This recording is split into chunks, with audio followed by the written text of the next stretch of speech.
Now, our next guest is the CEO of one of the fastest growing tech companies at only 17 months old, Groupon. The deal of the day website is valued at $1.35 billion. And just yesterday, the CEO, Andrew Mason, said the company has a waiting list of 35,000 local businesses looking to offer discounts on its site. Andrew joins us now. And Andrew, you know, I was just thinking when we talked about research in motion earnings, the day we were talking about Gap earnings, which didn't look so hot, Groupon actually had a deal on the Gap that day. I think you could buy $50 worth of gear for $25 or something.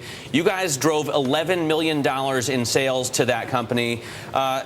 Does it always work like that at Groupon? Pretty much. I mean, the Gap is just an example of a company where they have 3,000 stores all across the country. We ran a deal that was effectively good for all of them in one day.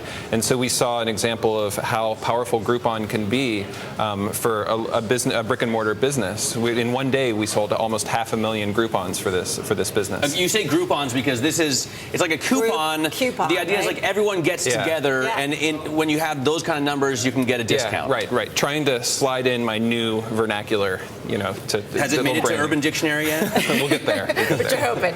So, am I right? 11 million users, or is there more than that? More than that. We have about 18 million people getting the daily deal. And that was 11 million, I thought, back in July. So you guys have grown a lot. We're adding about 1 million a week.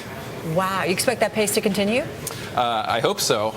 I'm in trouble if it doesn't. No, it's been increasing quite nicely.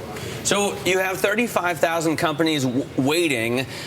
Is that the only revenue stream, or do you have advertising on the website? I mean, how do you make money at Groupon? And I think you're looking at something like $400 million in sales this year. And you're profitable already. We're profitable. We've been profitable for over a year now. We make money by taking a commission on each Groupon that we sell.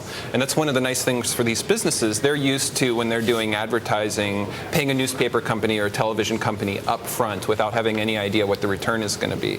But we basically share the profits with the business, and it's a win-win for both us and them. Andrew, you know, everybody asks you this, but anybody can kind of do this. Anybody can clone what you're doing. I think there's already like either 200, 300, 500 kind of clones out there trying to do what you do. How do you stay ahead of the business? Do you buy them up, or what do you do? Well, even though there are so many clones, we still remain multiple times larger than anyone that's coming close to us. So just because of size? Well, I think that helps. We're continuing to innovate. We recently released deal personalization, so now 2 people in New York, for example, might receive a different daily deal based on gender, buying history, exact location, etc. So we're trying to continue to make the product better for consumers, and hopefully the competition will take care of itself. Yeah, I wonder about this every time Facebook proves me that it knows where I work or who my dentist is by popping up these little ads next to me. Is there any concern about privacy when you're mining this data to figure out, you know, how you know that Carol wants to buy Christian Louboutin shoes or whatever? Is that right? Is that very good? Thank you.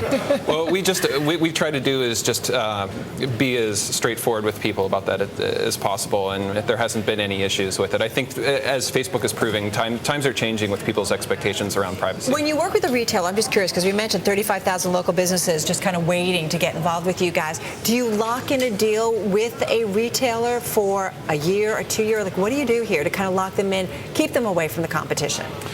We generally, when we sign up a business, we do an agreement to do a deal, and then we might feature them. A lot of times, sometimes it's several deals, depending on what the business wants. Okay. What's the overhead like? I mean, you guys are operating in 29 different countries, $500 million in sales. I mean, it seems like a lot for a young company to handle. That kind of growth, is it difficult? Well, it's been incremental. I mean, it seems like it's happened quickly. We have over 2,000 employees now in 29 countries, but the revenue side is growing as well, and it's just been incrementally trying to do more and more, and I think the company's scaled pretty well. But you need to stay ahead of it. You need that scale, basically. That's your main weapon against competitors, right?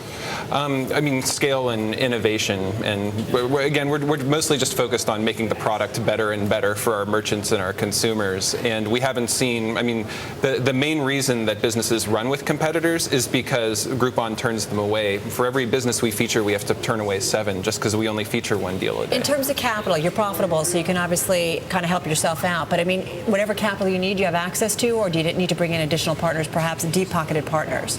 Yeah, we have cash, we have capital, we're all set there, unless you're offering. Not right now. Do you want to partner up with anybody? I mean, you know some of the big players. I'm sure they're watching what you guys are doing. Whether it's Google, whether it's whomever. Yeah, Facebook. we're Add always another half a billion users. We're always happy to talk to anybody. We've recently started partnering with some publishing companies, for example. We partnered with McClatchy to serve deals through them and give them an additional source of revenue. All right, don't kill me because everybody asks it.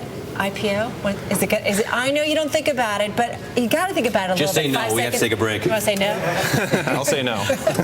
Thank you so much for Come joining back. us.